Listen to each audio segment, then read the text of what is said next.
Si de algo saben las abejas, es de flores. Hay de todo tipo y para todos los momentos.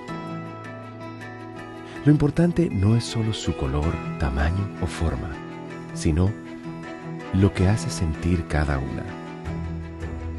Y para esos sentimientos trabajan. Igual que el Banco Central, que trabaja para hacer florecer la economía y que sientas estabilidad. Para ese sentimiento de tranquilidad. Para ese sentimiento de crecimiento y desarrollo. Para que la primavera llegue a todos los sectores y los planes de muchos den grandes frutos. Banco Central de la República Dominicana, 75 años trabajando por una estabilidad que se siente.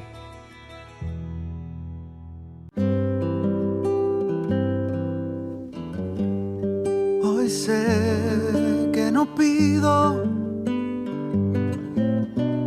ni un rayo de sol para verte.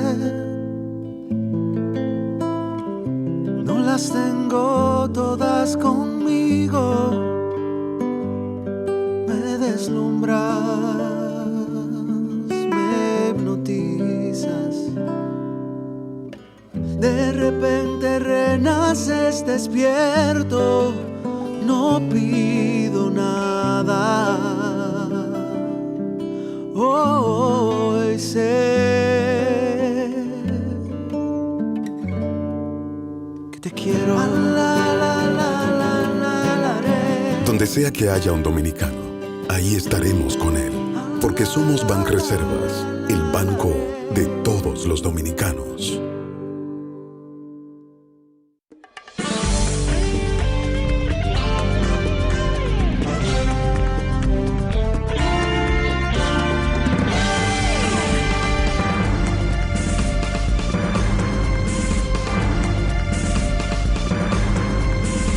Muy buenas tardes, amables televidentes. Bienvenidos a su cita diaria, crepuscular y nocturna en Teleimpacto, que es al final de la tarde despidiendo el sol o comenzando la noche. Ponga su caridad en buenas manos. Apoye el Patronato de Lucha contra el Cáncer de Villa González Incorporado. También el Hogar Escuela Santo Domingo Sabio, otra institución para apoyar jóvenes en alto riesgo, bajo los auspicios de los colaboradores, pero regentados por los salesianos de la Iglesia Católica, que entregan todo su ánimo, ancho ánimo, para brindárselo a esos jóvenes que pueden ser víctimas de la delincuencia, o mejor dicho, captados por la delincuencia. Para ello, entonces, victimar a otros, una desgracia que son propias de las sociedades, de todas las sociedades. Esta es una labor extraordinaria, una labor de polinización, como yo he dicho, y hay que apoyarlo. Avenida Independencia, casi esquina Avenida General Gregorio Luperón en Santo Domingo. Bueno, vamos a iniciar el programa con datos de la economía y además informaciones del mundo de los alimentos que tienen que mover a uno no solo a, no voy a decir que a preocupaciones ya, pero sí a reflexiones, vamos a llamarle así, con fines de tomar las previsiones. Y nosotros, pues, si tenemos que producir más, aumentar la oferta alimentaria, tengamos que hacerlo, aún con los problemas que ya se están visualizando, los problemas de la sequía. Pero hoy, el Banco Central nos trae una información del comportamiento de la inflación. Mucha gente entiende que esa cifra, bueno, que los números bajan, pero que cuando uno va a comprar, entonces nota que las cosas no bajan, que suben. Pero estas mediciones que hace el banco no las puede hacer solamente con los artículos de la canasta alimentaria, sino toda una gama de artículos enormes que hay en el mercado, y todo eso tiene que ser computado. El índice de precio al consumidor del mes de febrero, el banco lo calculó en 6.38%. Hubo una variación porcentual de 0.11 con respecto al año pasado, pero con respecto a enero de este año, en enero la inflación fue 0.86 centésimas más alto que en el mes de febrero. Entonces en enero la inflación fue 7.24, enero del 2023. Y en febrero de 2023, entonces, cayó a 6.38. Es decir, que hay 0.86%, hubo 86 centésimos de diferencia de inflación. Quiere decir que ha ido cediendo la inflación, aunque débilmente, pero va cayendo. Y la curva que presenta el Banco Central también es una recta que va en pendiente en caída, porque la pendiente puede ser subiendo también, pero esto es en caída.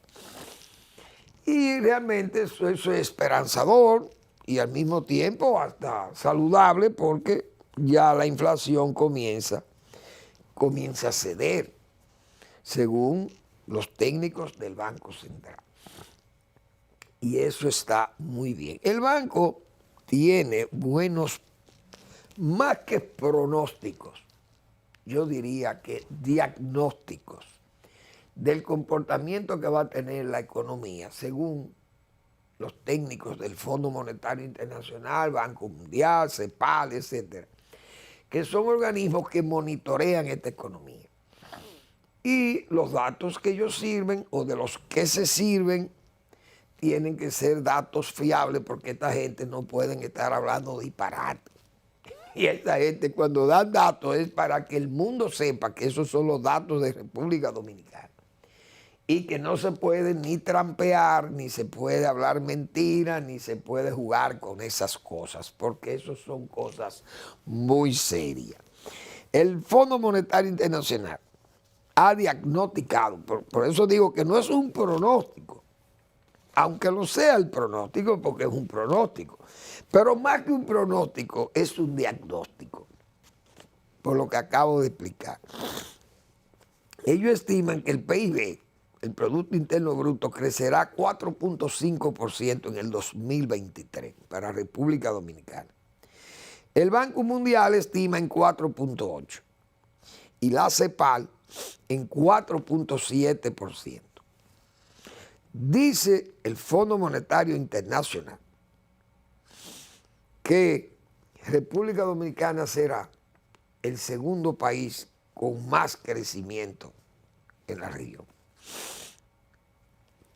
Entonces, esos son datos que animan a que las autoridades primero sigan con la disciplina y que la gente también tenga confianza que la economía va a seguir con buen manejo y que usted puede invertir y no anda con esas incertidumbres, porque si los organismos internacionales avalan que el crecimiento será de esos niveles por encima, casi 3 por encima de los otros, de los demás, que se habla de una caída profunda que van a tener la mayoría de los países.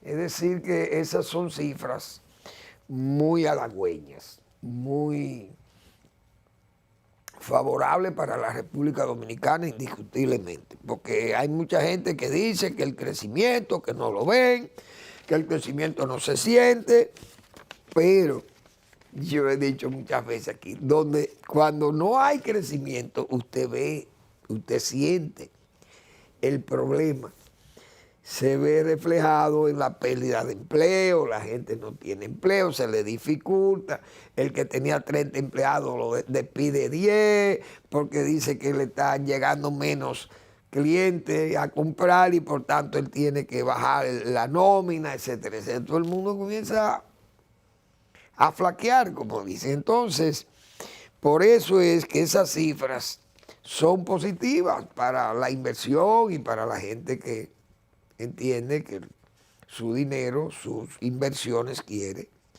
tenerla en un sitio seguro y no en un sitio inseguro, como se dice. Bueno, entonces, esas son cifras del Banco Central. El que no esté muy de acuerdo con ella puede refutarlas, hace sus cálculos y la puede refutar porque son datos que la gente tiene que evaluarlo y consumirlo, como se dice, los técnicos, que son los especialistas en eso, economistas y gente que está preocupado por esas informaciones, son los que tienen que avalar o refutar esos resultados. Bien, entonces, vamos a ver qué más tenemos, porque esto está interesante. Hoy yo pude ver un asunto, unas informaciones sobre el COVID, de que ya hace tiempo que en Estados Unidos, desde el tiempo de Trump, se ha estado señalando a China como el problema del COVID lo creó un laboratorio chino y no un mercado chino. Esa es la creencia de Estados Unidos. Por lo menos el presidente Trump lo denunció con tiempo por su problema con China, pero lo denunció. Y para esa época, que hay que recordar que fue en esos tiempos del 2000, todo ese 2020, o 2019, finales del 2019, 2020, pero estaba, Donald Trump estaba ahí, porque él entregó, en el 2021 fue que entregó Trump tuvo todo ese año, el 20, estuvo en la presidencia de los Estados Unidos, las elecciones fueron en noviembre del 20, pero él entregó en el 21. Bien, entonces, él fue un crítico severo de eso. Ahora, luego vi que el Congreso de los Estados Unidos rindió un informe y concluyó en lo mismo, que los chinos fueron los culpables de eso, un laboratorio. Luego, el FBI ha hecho un informe también y el director del FBI llega a la conclusión que también eso fue de un laboratorio de China. Pero hoy no es raro, no es raro, porque eso hay siempre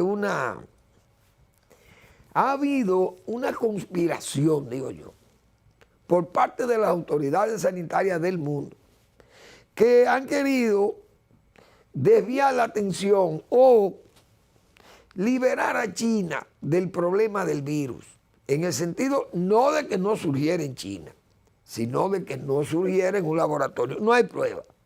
Y probablemente es verdad que no hay prueba. La OMS dice, miren, en Estados Unidos no lo mencionan por su nombre, ni al FBI ni nada, pero los que tengan quejas o los que tengan datos que nos los aporten para nosotros verificar y poder llegar a una conclusión. Eso es lo más lógico, que se plantea así, como se dice, en líneas gruesas. Mire, tráigame los datos o tráigame las pruebas, ¿correcto? Pero ¿qué más dice? Tráiganme las pruebas porque no es bueno que eso se maneje políticamente. Y en este caso se quiere manejar políticamente. Es decir, la OMS quiere liberar a China. Pero ellos fueron los primeros bloqueados. Es decir, el gobierno chino a lo primero que no dejó entrar allá fue a la gente de la OMS, de la Organización Mundial de la Salud. Y ese señor que está dirigiendo eso tiene que ser honesto, ser sincero y decir que ellos mismos fueron impedidos de entrar a China, ir al laboratorio e investigar qué pasó, incluso con los técnicos de ahí. Porque se dice que se murieron los técnicos. Y nadie supo nada de esa gente. Aquí hemos señalado cómo gente de Japón, técnicos de Japón, científicos de Estados Unidos, del mundo, llamaban, pero no se comunicaban con nadie. Y el gobierno chino impidió que se conociera todo lo que fuera posible, lo más mínimo referente a ese virus. Bloqueó a todo el mundo, principalmente a Occidente. ¿Por qué temía? Porque eso políticamente le iba a afectar. Pero entonces, ¿pero es verdad o es mentira? Entonces la OMS lo que está actuando es tapando a China y no quiere, porque aunque hay que llevarle las pruebas, es verdad, pero que no digan que están tratando el caso políticamente, porque quien trató el caso políticamente fue China. Por eso, porque impidió la entrada no solo de los técnicos de los Estados Unidos, por ejemplo, que es su adversario, ni de Occidente, sino los técnicos de la OMS. ¿Por qué en la OMS no pudo entrar a China? ¿Por qué ocultaba a China? Algo ocultaba. Esa es la pura verdad. Entonces se contradicen esto de la OMS. Son los primeros que han estado tapando a China o queriendo tapar a China. Pero la historia a la callada se venga. Más luego vamos a saber cómo fueron las cosas. Se sabrá, en alguna oportunidad se sabrá. Bien. Sigue los partidos políticos grandes, que son el PLD y la Fuerza del Pueblo, como partido de oposición, sumado al PRD, que otrora fue la madre de esos partidos, y que fue una especie de, una suerte de oligarquía de masa, como yo le llamo al PRD viejo, y que, bueno, hoy se conmemora el aniversario de nacimiento del doctor Peña Gómez, que en paz descanse, el líder negro, el fogoso líder negro de los blancos, el doctor José Francisco Peña Gómez. Debe estar en buen lugar porque no fue un hombre de malos sentimientos. Bueno, entonces los dos partidos mayores de la oposición se han negado a ir al pacto, al diálogo que ha convocado el gobierno con fines de tratar una política de Estado, una política que pueda regular todos estos problemas migratorios con Haití y, qué sé yo, blindarse de las dificultades que crea un Estado fallido como está Haití, si se le puede llamar Estado a aquella musaraña, de buscar vías que puedan manejarse por vía de relaciones exteriores y que la comunidad internacional pueda conocer cómo serían las cosas vistas desde la República Dominicana para regular aquello y controlar esa frontera y evitar que la crisis haitiana, toda esa alta, como decíamos nosotros, densidad criminal que hay en Haití, pase a territorio dominicano y nos cree más problemas. Pero que todo el mundo sabe que el grave problema que hay aquí son los millones ya de haitianos que están asentados en este país y que el gobierno se ha quedado prácticamente. Inició un programa de repatriaciones que uno no le da mucho crédito porque es que es una repatriación que usted no la ve. Usted ve que detienen aquí los haitianos y los llevan a un centro en Jaina. Y de ahí de que los llevan a la frontera, pero llegan a la frontera, ¿qué? ¿A dónde llegaron a la frontera? ¿Y cómo vuelven entonces tan rápido y tan fácil? Entonces lo que hay es como una especie de tramoya, como hemos dicho nosotros, un tramoyismo es lo que hay con ese asunto de las repatriaciones, porque usted saca miles y llegan decenas de miles. Y entonces, ¿qué es lo que pasa? Lo que mostraba el periódico El Nacional la semana pasada, El viernes, por cierto, que hay que pagar 4, 500 mil, 8 mil pesos a los guardias para que pasen para acá y lo lleven a la capital o lo traigan a Santiago o lo lleven. En Santiago, yo pude ver ayer, señores, o el sábado, un espectáculo, que eso es penoso. ¿Cómo es posible que una autoridad migratoria de un país como la República Dominicana, que debe cuidarse, porque ¿para qué que están convocando a este pacto? Este pacto de que por la seguridad del Estado dominicano y para garantía para el pueblo, que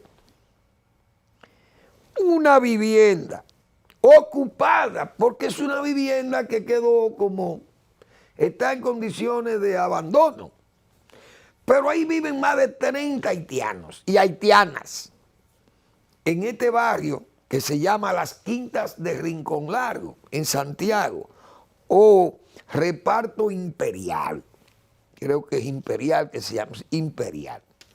Y yo pude apreciar esta vivienda, señores, en total abandono. Más de 30 haitianos viven ahí. Esa comunidad de dominicanos que viven en esa barriada, que ya es una barriada que está en la entrada de Santiago, al lado de la Ucamaima. No hay forma de que la autoridad vaya y desplace, saque a esa gente de ahí y lo lleve a la frontera, pues son ilegales todos. No.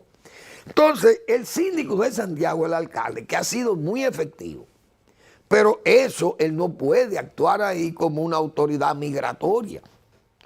El alcance de su mandato es que si andan esta gente como buhoneros en la calle haciendo muchísimas cosas, haciendo sus necesidades y obstruyendo el tránsito o el paso de peatones, o creando suciedad en las calles, derrame de basura, etcétera, usted lo desplaza. Y el alcalde de Santiago ha sido efectivo en eso, el señor Abel Martínez. Pero entiendo que si esta gente está en una vivienda ocupando, esas son acciones que debe tomar la Dirección de Migración. Y esa comunidad se ha quejado muchísimas veces y nadie va allí. Por tanto, el pacto que ahora tiene dos patas muy importantes que van a estar fuera de la mesa, como es el PLD y la Fuerza del Pueblo, porque la Fuerza del Pueblo asistió, el PLD no fue. La Fuerza del Pueblo asistió y ha señalado a la persona que fue como delegado a esa primera reunión que ellos no vuelven más, porque eso es como una tomadura de pelo, porque ahí lo que quiere el gobierno es buscarse un protagonismo y ganar espacio electoral con esto. Vamos a la pausa y regresamos con el tema.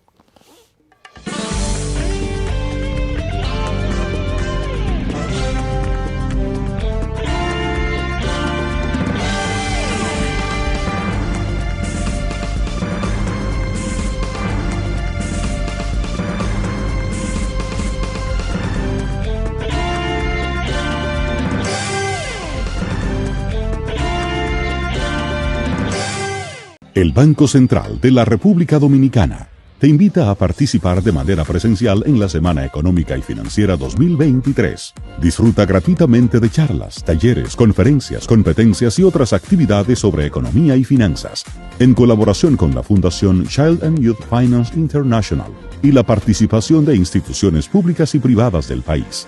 Desde el 20 al 24 de marzo, de 9 de la mañana a 5 de la tarde, en el auditorio del Banco Central y en la Oficina Regional de Santiago. Banco Central de la República Dominicana.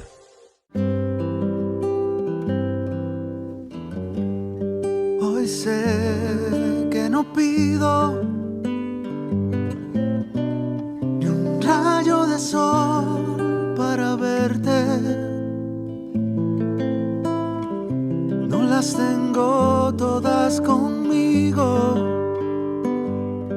me deslumbras, me hipnotizas. De repente renaces despierto, no pido nada. Hoy sé que te quiero. Donde sea que haya un dominicano, ahí estaremos con él, porque somos Banreservas, el banco de todos los dominicanos.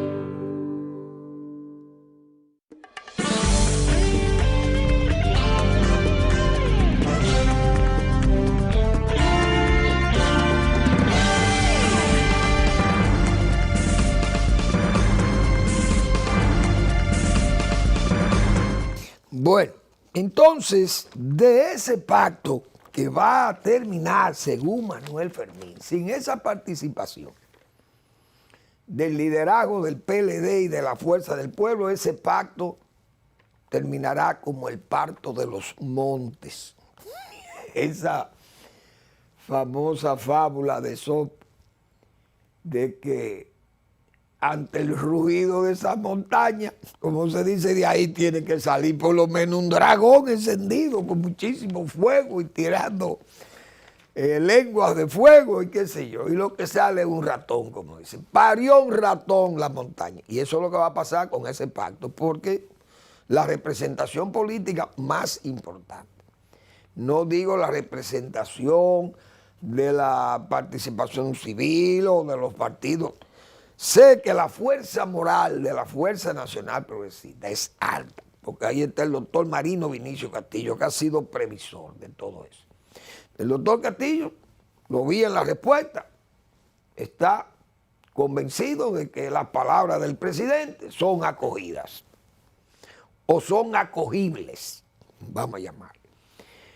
Porque él ve la honestidad, que el presidente está obrando con honradez, en este caso, las expresiones y la fuerza con que lo expresó, sus deseos, pero si no está el liderazgo mayor, va a ser difícil que ese pacto se pueda hacer. La Fuerza del Pueblo ha dicho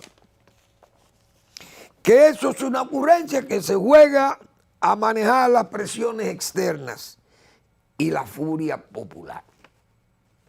Dice la Fuerza que eso es un juego, una forma de entretenerlos para cambiar el tema de los problemas, de la problemática que existe en la sociedad actual. Leonel Fernández va a hablar mañana sobre esa situación y entonces hay que oírle para saber qué posición va a fijar el partido Fuerza del Pueblo con respecto a esa petición de pacto o de consenso para un pacto de Estado con respecto a la política migratoria y a los problemas que tiene Haití, que no son pocos. Y que ese problema se refleja aquí y se está, diríamos, como hemos dicho y decíamos el viernes, se está resolviendo los problemas de Haití, se están resolviendo aquí. Mientras tanto, el gobierno, 3 años después, entonces sale con esto. Por eso digo, el parto de los montes va a ser ese. Porque el gobierno tiene la ley y no ha querido actuar con la amplitud que le da la ley, con la lealtad constitucional. El PLD ha dicho que eso es distracción también a la mala situación y que no hay sinceridad, dicen los PLDistas, secretario general del PLD. Pero si esta gente no van al pacto o al consenso, ¿qué va a hacer el gobierno? ¿Se va a quedar de brazos cruzados y seguimos con el problema o actuará? Tiene que actuar, porque eso es lo que estamos nosotros pidiendo, que actúe el presidente de la República. Tiene la ley y la Constitución, que actúe con lealtad constitucional, que hay que actuar en vez de hablar, porque incluso ese mismo diálogo y todo eso no lleva a nada, sino hay la sinceridad o hay la franqueza o hay la claridad de intenciones.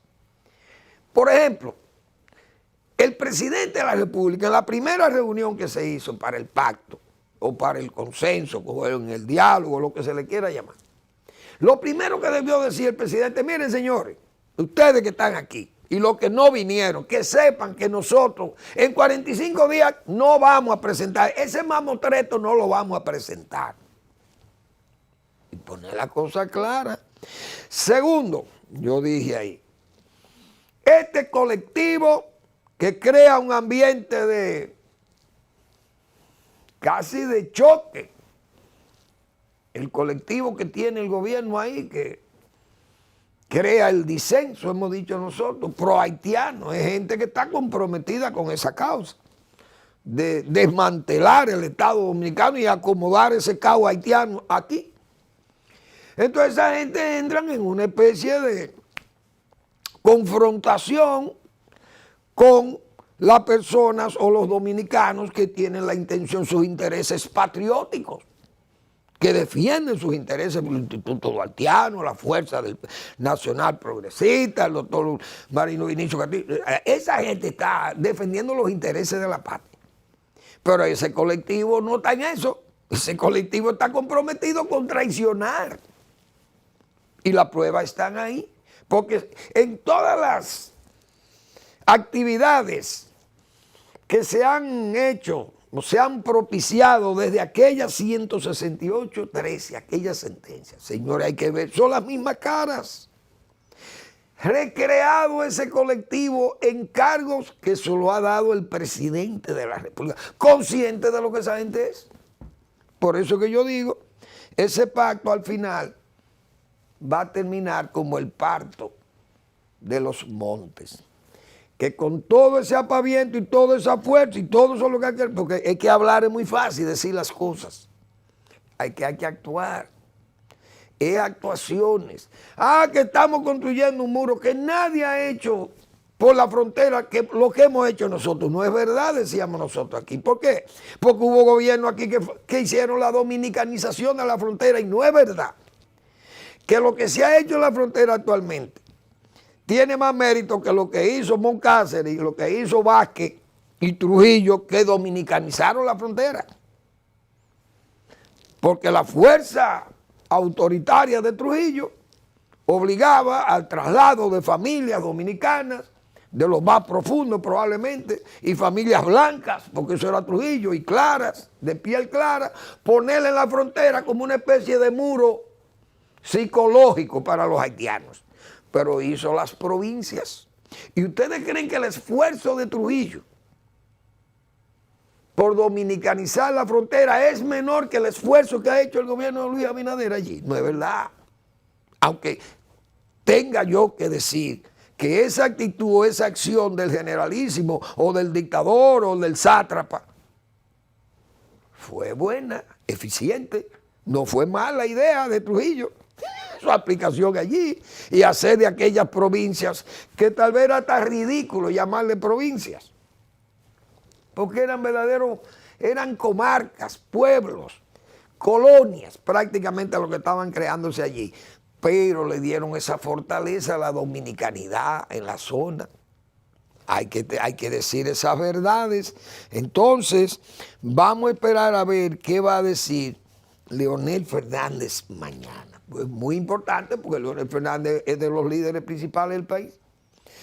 Él ha esperado con más tiempo para tal vez hasta responder el discurso del 27 de febrero del presidente Abinader, que hay muchas cosas que le tocaron a él, muchas de esas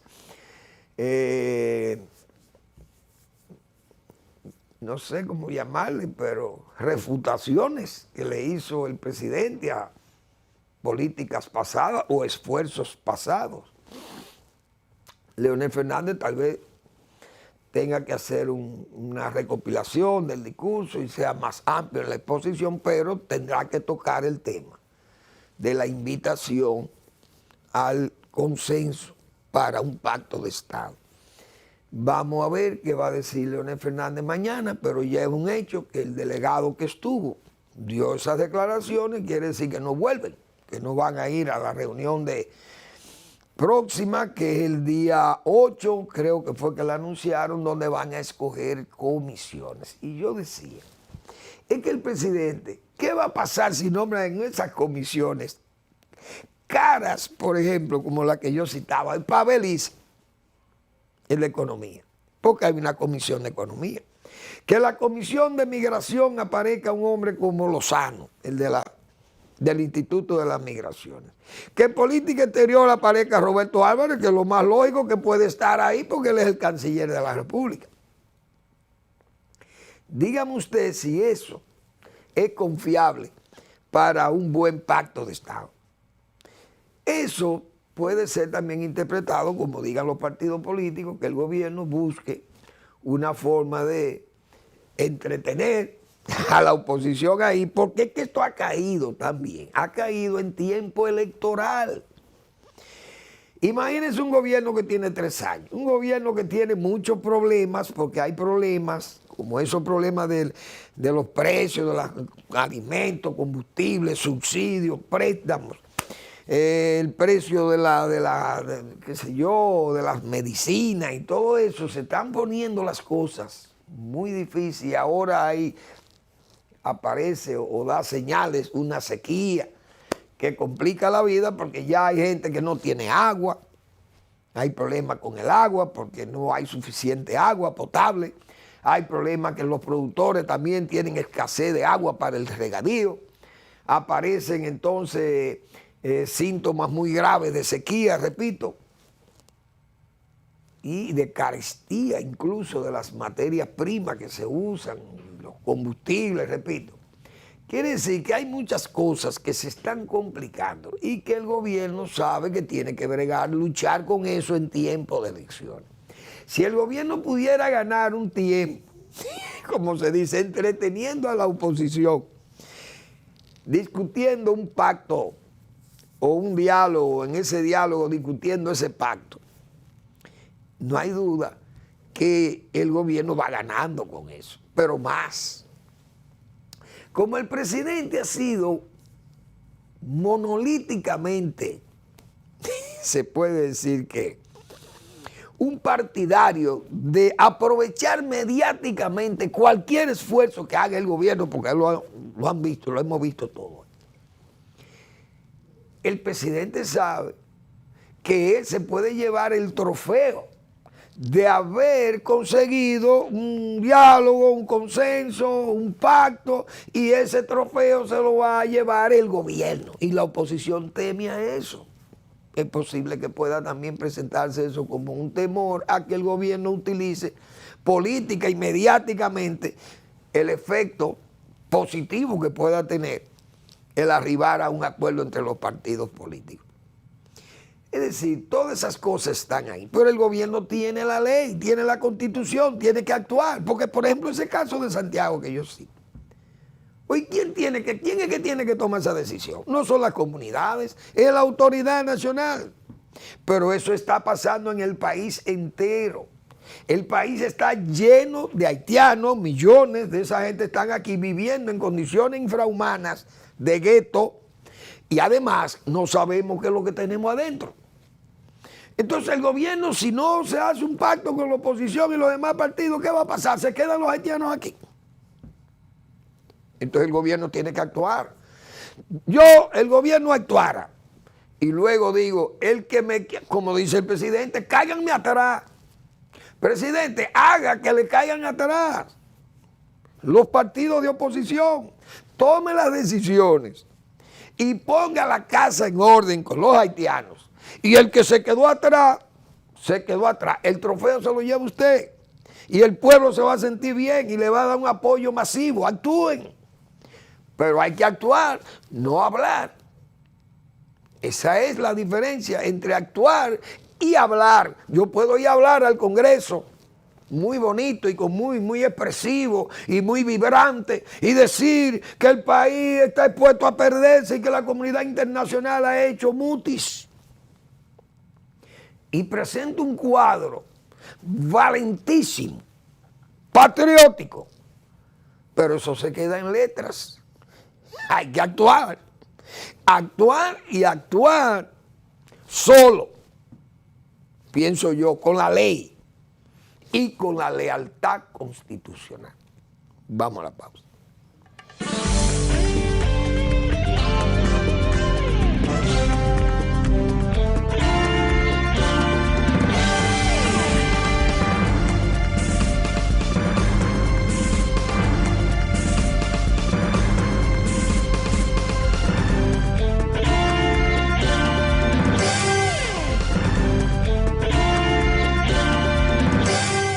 El Banco Central de la República Dominicana te invita a participar de manera presencial en la Semana Económica y Financiera 2023. Disfruta gratuitamente de charlas, talleres, conferencias, competencias y otras actividades sobre economía y finanzas, en colaboración con la Fundación Child and Youth Finance International y la participación de instituciones públicas y privadas del país. desde el 20 al 24 de marzo, de 9 de la mañana a 5 de la tarde, en el auditorio del Banco Central y en la Oficina Regional de Santiago. Banco Central de la República Dominicana.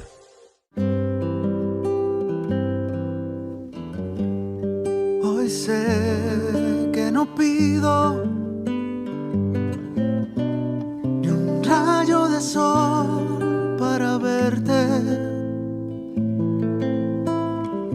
No las tengo todas conmigo.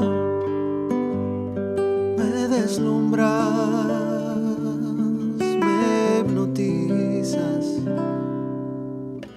De repente renaces despierto, no pido nada. Hoy sé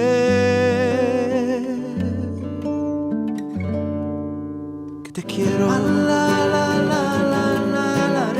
Donde sea que haya un dominicano, ahí estaremos con él, porque somos Banreservas, el banco de todos los dominicanos.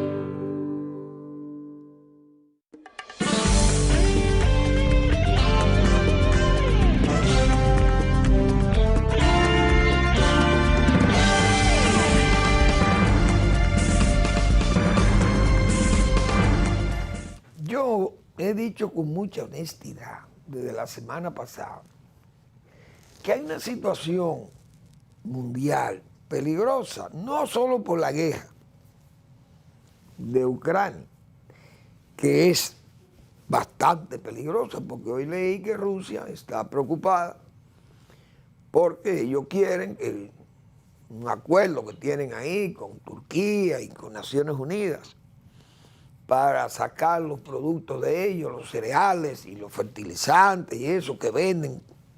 Pero Rusia amenaza que no va a permitir la salida de esos productos de ellos, y si no le permiten lo de ellos, no van a sacarlos de Ucrania tampoco.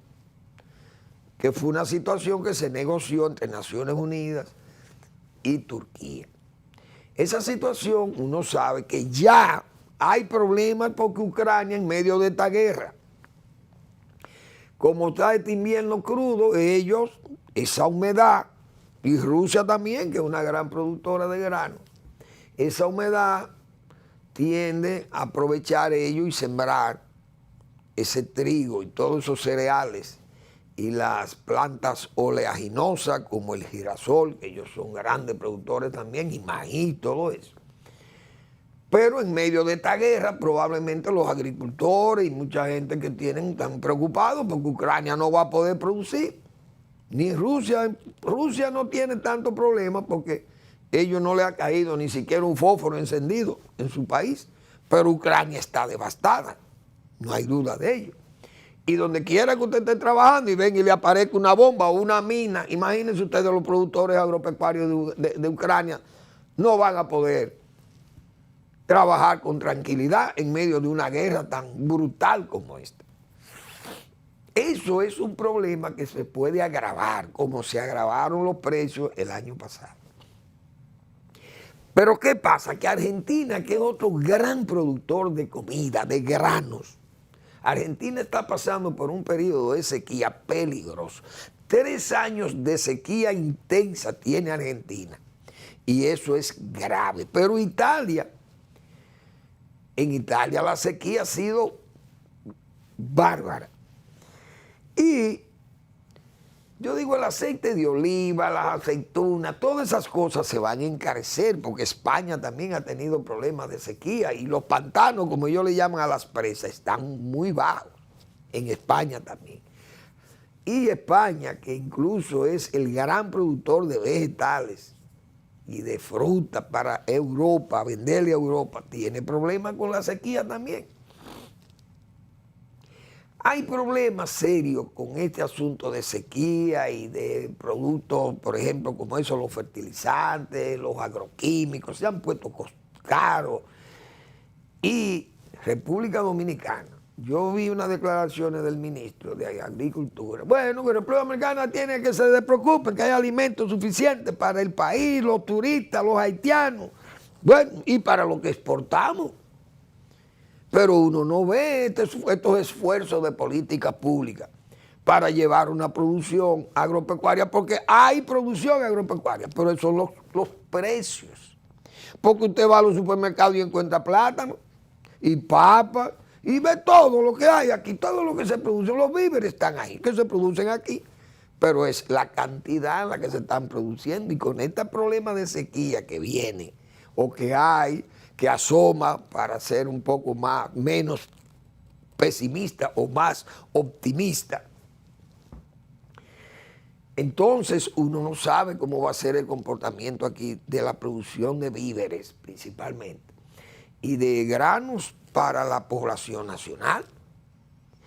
Y yo no veo, repito, yo no he visto políticas públicas. Se anuncian planes, pero era lo que yo decía el viernes. ¿Y dónde está el plan Siembra? República Dominicana, 500,000 tareas se van a sembrar de alimentos básicos. Uno no lo ve.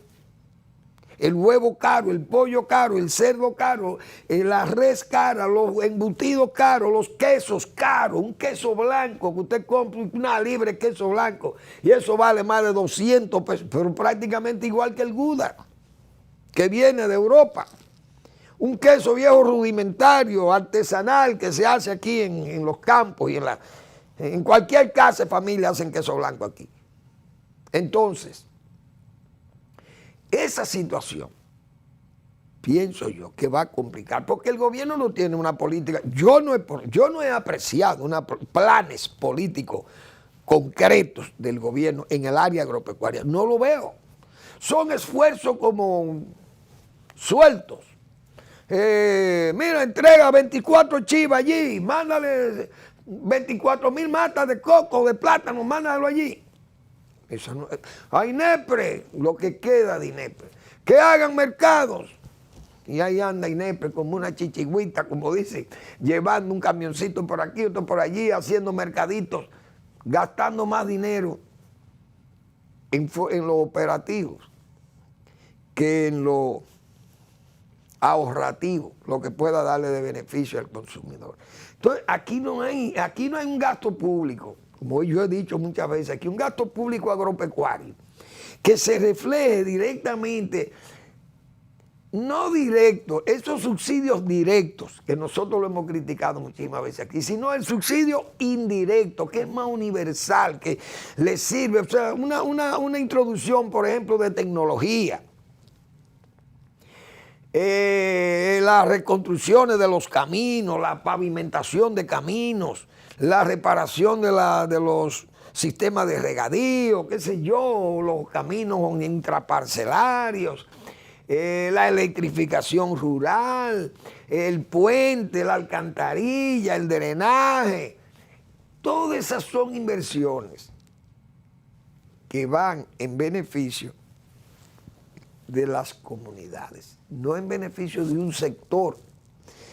Y esas cosas, por ejemplo, cambiar los sistemas de riego, una gente que tenga un sistema de riego obsoleto o de uso irracional de agua, diga, mire, yo quiero manejar el agua en vez de usarla por inundación o usar el agua así en forma indiscriminada, yo quiero llevar el agua más directa a las plantas por vía de microaspersión o goteo, y quiero la inversión de las tuberías, las bombas, qué sé yo, lo que voy a utilizar. Pero hay que orientar esa producción hacia allá, más capacitación para técnicos, capacitación para los productores, hay que llevarlas por las buenas prácticas fitosanitarias, como hemos hablado muchísimas veces aquí.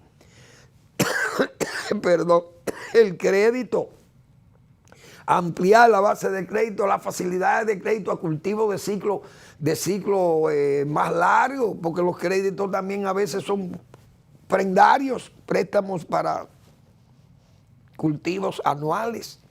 Pero el café tenemos que resolver, ¿qué vamos a resolver con el café? Porque el café, estamos importando 600 o 700,000 quintales de café para el consumo local. ¿Por qué? Porque las variedades fueron afectadas por la roya, o que la producción de Vietnam o Indonesia, países muy grandes que no tenían cultura cafetalera, pero entraron al mercado con café del tipo robusta. Y entonces han deprimido los precios, o deprimieron los precios de tal forma, 10 o 15 años atrás, 20 años atrás, Deprimieron tanto los precios que los productores se alejaron de la producción de café. Asimismo también pasa con otros cultivos, por el efecto de plagas o por problemas de mercado. Entonces hay que orientar y hay que ir ayudando a los productores, pero con tareas que sean efectivamente revolucionarias, como se dice, que sean verdaderamente un cambio en la mentalidad productiva. Pero seguimos manejando la cosa que es como si fuera empíricamente. Y no hay un sector agropecuario como orientado, a menos que sean de esos productores que están agremiados ahí en la YA, por ejemplo, que ya esos son agricultores que tienen ya avance y ya se pueden catalogar como agricultores del mercado. Pero aquí la gran parte de la economía agropecuaria de este país está en manos rudimentarias todavía. Entonces yo no sé cómo se atrevan a hacer unos vaticinios de que aquí va a haber la comida a montones. Un sector agropecuario que crece 3.2, qué sé yo. Un crecimiento por debajo del crecimiento promedio que tiene el Producto Interno Bruto.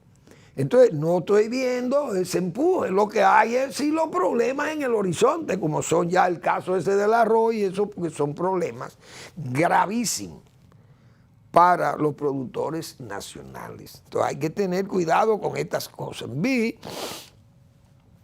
casi en onerosa nostalgia, el expresidente Danilo Medina visitó San Juan de la Maguana. Él ha estado visitando esos proyectos que él financió. Siempre dijimos nosotros, presidente Medina, usted lo que está es complaciendo, autocomplaciéndose, decía yo, por sus vivencias comarcales y su proyecto político reeleccionista, revisión de constitución o de, qué sé yo, cómo llamarle, estupro a la constitución.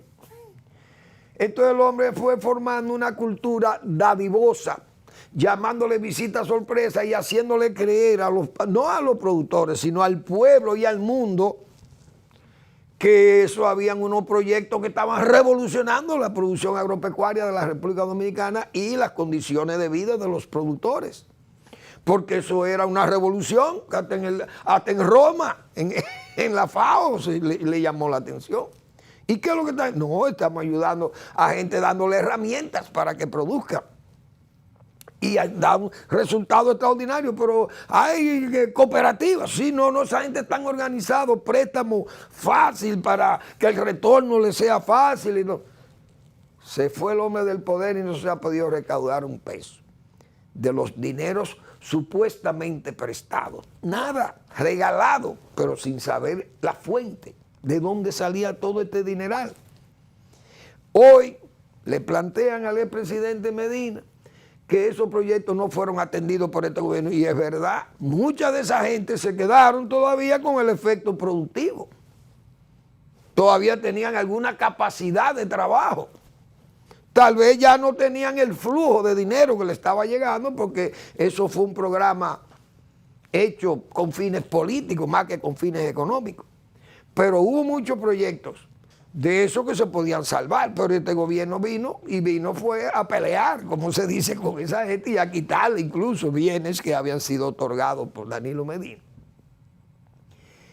Y verdaderamente la visita sorpresa, en vez de éxito, lo que ha sido un verdadero fracaso, total fracaso, porque lo dijimos con tiempo. El crédito sin asistencia técnica es un riesgo, y ahí está evidenciado.